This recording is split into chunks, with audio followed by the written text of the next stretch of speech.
bonjour. Aujourd'hui, notre émission Ma Santé va s'intéresser à l'hypertension artérielle. Pour parler de cette maladie, nous avons invité sur ce plateau un spécialiste. Il s'agit du docteur Gilbert Chika Mitori. Il est naturopathe et responsable de la médecine naturelle dans le département de Pointe-Noire et Okwilu. Avec lui, nous allons regarder les causes de la maladie, les conséquences et au besoin l'hygiène d'une personne hypertendue. Docteur Mitori, bonjour. Bonjour, monsieur le journaliste. Voilà, nous avons pour thème aujourd'hui l'hypertension artérielle. D'entrée de jeu, qu'est-ce que l'hypertension artérielle? Lorsqu'on parle de l'hypertension artérielle, ça va d'une pression sanguine au niveau des artères, des veines, des vaisseaux. Alors si la pression est exagérée, et à ce moment-là on parle de l'hypertension. Si la pression est vers le bas, on parle effectivement de l'hypotension. Voilà, mais quelles sont les causes de l'hypertension artérielle? Bon, les causes sont multiples aujourd'hui avec tout ce que nous consommons. Vous savez, nous mangeons beaucoup de lectines animales, qui sont les graisses animales. La majorité du conditionnement des aliments, il y a toujours ces lectines animales. Et ces graisses-là, pendant que le foie produit de la graisse, vous lui envoyez encore une quantité de graisse. Et quand ça pénètre au niveau des artères, alors ça empêche la bonne circulation du sang et ça commence maintenant à créer des problèmes. Ça, c'est un fait. Vous avez effectivement le stress qui peut facilement déclencher l'hypertension à un sujet. Vous êtes victime, par exemple, d'une situation, d'un cas de décès ou d'un accident brutal, ainsi de suite, où on vous donne une information qui vous suscite une émotion. Vous pouvez facilement faire de l'hypertension. Et il y a aussi la consommation de certains médicaments qui peut facilement être à l'origine de cela. Parce que vous savez, la majorité des produits, bon, je ne vais pas aller trop loin, c'est des produits faits à base des engrais qui sont par exemple le maïs et ainsi de suite. Donc vous avez beaucoup de la consommation des farines, tout et tout, peut aussi facilement créer un problème. Donc vous avez tout cela et il y a des maladies aussi chroniques que vous dites maladies chroniques mais qui sont incurables. Mais ce ne sont pas des maladies incurables, c'est des maladies curatives. Mais puisque ça a pris beaucoup de temps, alors ça crée un problème au niveau de l'hypertension. Maintenant, docteur, quels sont les signes de cette maladie? Ça peut vous entraîner à une grande fatigue. Ça, c'est déjà un problème, à un surménage. Vous allez être dépourvu du sommeil parce que vous n'arrivez plus à vous contenir. Et il y a aussi l'affaiblissement du corps parce que tout ça là, c'est des signes qui peuvent vous confirmer qu'il y a un problème au niveau de la circulation du sang. Le démembrement, tout ça là, c'est des signes qui informent. Le surménage, ça vous informe déjà qu'il y a un problème au niveau de la tête. Les battements de cœur aussi peuvent facilement vous dire, au niveau cardiaque, c'est qu'il y a un problème, on vous demande de faire vérifier la tension, et ainsi de suite. Donc voilà, il y a tous ces éléments-là qui peuvent facilement vous conduire à être interpellé déjà. Vous ne pouvez pas avoir des maux de tête chroniques à tout moment, pendant que vous n'êtes pas céphalytique, pendant que vous n'accusez pas un autre problème. Ça va vous entraîner ou... Deux fois, à un certain moment, vous ressentez des lourdeurs qui ne tiennent plus. C'est comme s'il y a une pesanteur qui arrive, même après, vous finirez par faire prélever la tension parce que ça ne marche pas. Je vais faire vérifier. C'est pour cette raison qu'on vous demande dans les hôpitaux, partout où vous passez, on prélève la tension pour voir est-ce qu'il n'y a pas un problème. Maintenant, docteur, d'aucuns disent que l'hypertension artérielle est une maladie incurable. En tant que technicien, que leur dites-vous? Bon, hier, c'était une maladie incurable. Mais de nos jours, je crois, pour nous les naturopathes, ce n'est pas une maladie incurable. Parce que là où ça fait la limite de la recherche scientifique, nous, on trouve des solutions pour régler le problème en tant que naturel. C'est ça la différence. Parce que moderne, il part de la nature pour développer une idée ou bien une molécule donnée. Mais naturellement, il y en a. Il y a beaucoup de méthodes qui peuvent permettre. Et là encore, je peux facilement profiter l'opinion médicale que si on n'arrive pas à traiter, par exemple, l'hypertension, mais on voit, c'est vrai, le sujet est hypertendu, ou il fait de l'hypotension. Mais qu'est-ce qui l'entraînait à être là? C'est la question qu'on devait se poser d'abord. Et vous devrez chercher à comprendre quel est le procédé qu'il faudrait utiliser pour régler ce problème de tension. Ce n'est pas parce que je vois, on donne des traitements confondus, on dit, ça va vous permettre de beaucoup pisser. Non. En réalité, dans les recherches menées, si on veut bien régler le problème de l'hypertension, ça je fais profiter l'occasion à tout le monde.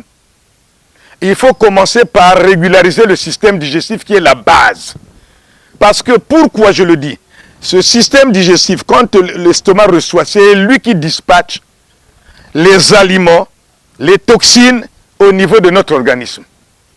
Il envoie une partie pour alimenter le système digestif, mais s'il y a beaucoup de débris, des graisses qui pénètrent tout ce qu'il faut, en accumulant ces graisses-là, ça finira par rendre le sang lourd, ne plus rendre le sang fluide et ne plus oxygéner le sang. Il y aura cette difficulté et vous verrez, la personne va commencer à sentir des lourdeurs, ainsi de suite. C'est ça le problème.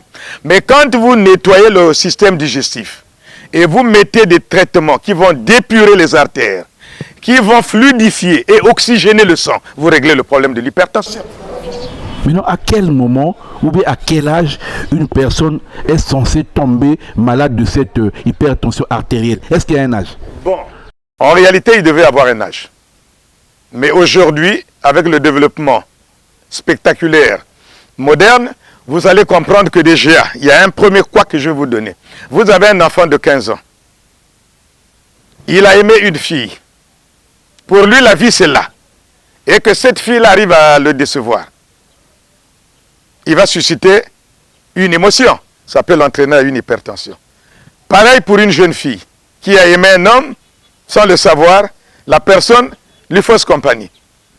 L'hypertension du regard de la jeune fille. Donc, on peut prendre la fourchette au moins à partir de l'âge de 15 ans, 16 ans, 17 ans, jusqu'à X âge. En dehors de cela, les antécédents familiaux. Un enfant qui est maltraité, qui subit une torture et qui constate que la vie n'est plus celle-là. Toutefois pensif, ça va l'entraîner à quoi?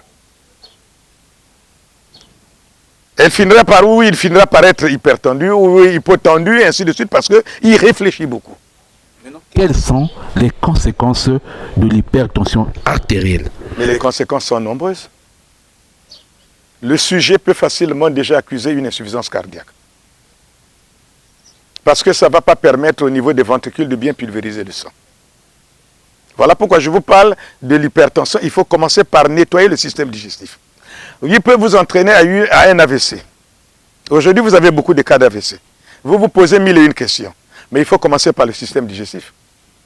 Et vous mettez les fluidifiants des sangs, les produits qui oxygènent les sangs, qui dépurent les veines, les artères, pour enlever les petites graisses qui sont là-dessus et tout. Vous verrez que les choses vont marcher.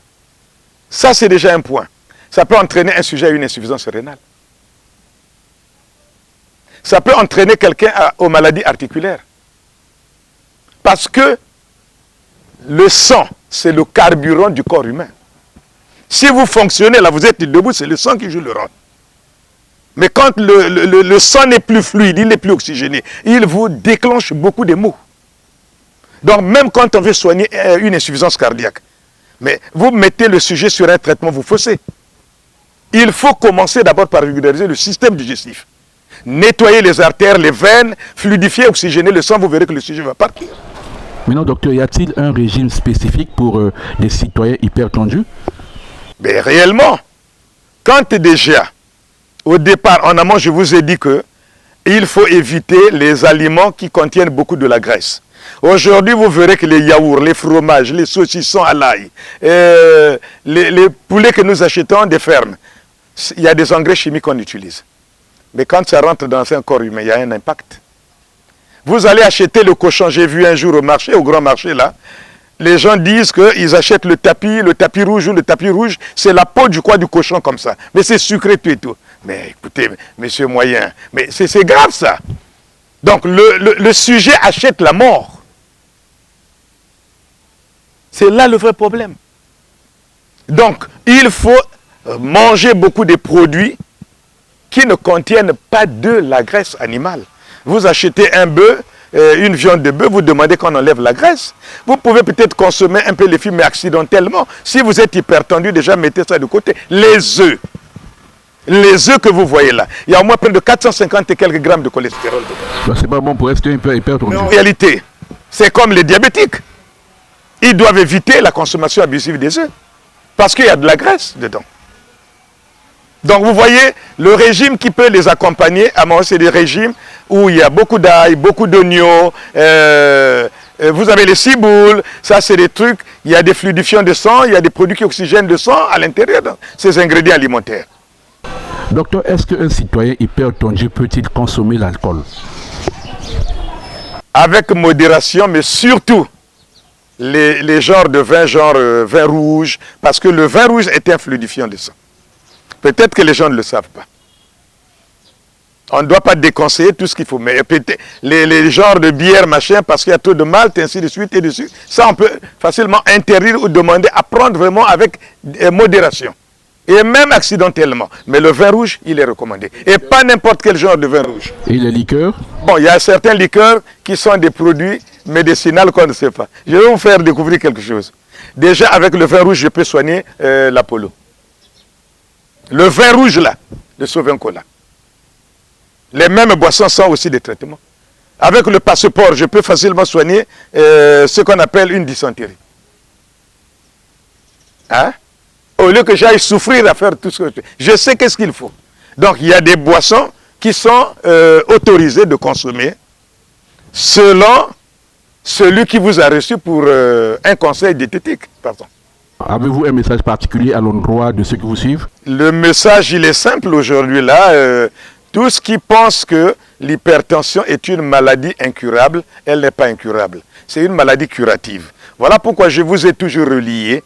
Si vous n'arrivez pas dans le cadre de la médecine moderne, allez-y dans le cadre de la médecine naturelle. Vous trouverez toujours un élément qui a la possibilité de régler ce problème pour que vous soyez libéré. Mais sinon que vous mettre aussi sur un traitement à vie, surtout si c'est des comprimés, alors l'insuffisance rénale aussi vous regarde.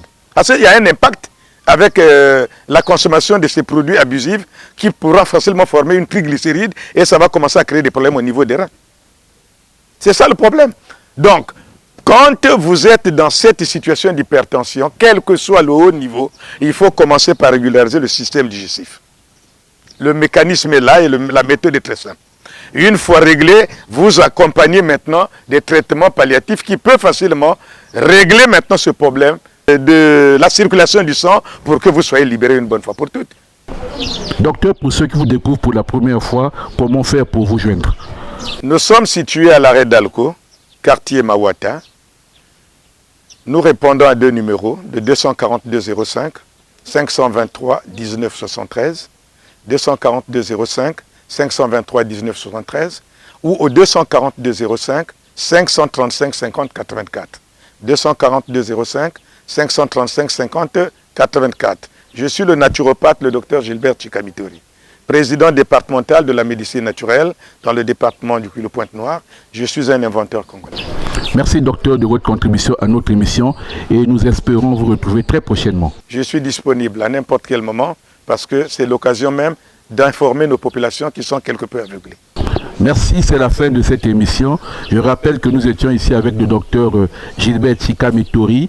Il est le responsable du centre de santé naturelle, le Misandri, situé à Mawata, à Pointe-Noire, comme il a su bien le dire. Avec lui, nous avons développé un thème principal qui s'intitule l'hypertension artérielle. Au cours de cette émission, vous avez eu toutes les explications nécessaires aux causes de la maladie, sa définition, les conséquences et aux besoins, comment un citoyen hypertendu peut-il se comporter. Dans l'espoir de vous retrouver prochainement, nous vous disons au revoir et merci de suivre CB5 TV. Au revoir.